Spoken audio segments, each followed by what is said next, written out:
squirmed uncomfortably under his covers. There lingered at the back of his head a certain unease, a feeling of being watched. "There is nothing to be afraid of," Serenia Mommy had assured, but he still couldn't shake away the feeling of a demonic presence. His brows furrowed as he tried to concentrate on the uniform, soothing sound of the ceiling fan, which comforted him. No, Mommy was wrong. He knew it, but no one believed him. If only he were a little older. A sudden thought struck him, a terrible thought. His eyes darted towards the closet door. It was well shut. He ought to be relieved. But who said that they cannot open closet doors? Logically, Daddy had joked. The fan creaked to a halt. There must have been a power cut. He shivered. This was too much. He pressed his stuffed toy bear against his chest and squeezed his eyes shut. He tried not to think about that thing on the other side of his bed. Then he heard it, from the other side of the mattress, breathing. For the first time, he felt pure terror. He dared not open his eyes. He clenched his teddy even harder, his nails digging into its fur. The sound was faint and gentle at first.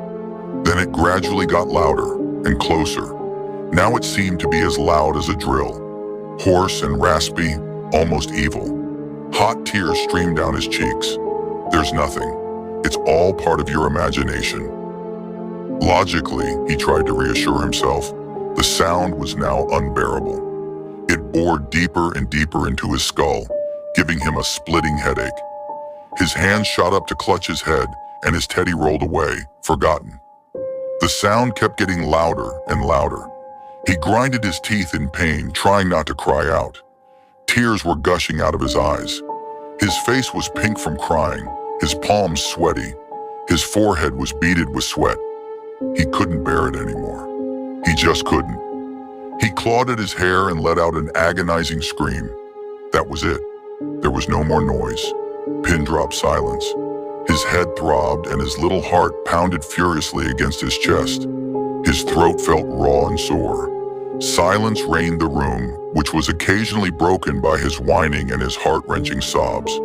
This deadly silence was even more ghastly than the demonic moans. He knew that beyond this, underneath this dark blanket of silence, lurked unimaginable danger. He regretted crying out loud. Oh, how he missed the calm, comforting whirring of the fan.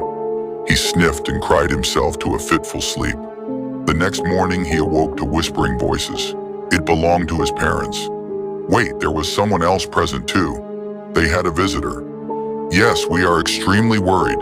He really has an active imagination, but now this is getting out of control. Swing, he heard Mommy say. I understand, ma'am. It is not unusual at this age. Just a few sessions, and he will be all right. Why didn't they believe him? He knew it. There lived something on the other side of the bed. No one took him seriously when he told that there lived a real human child above his bed. Not even Mommy and Dad.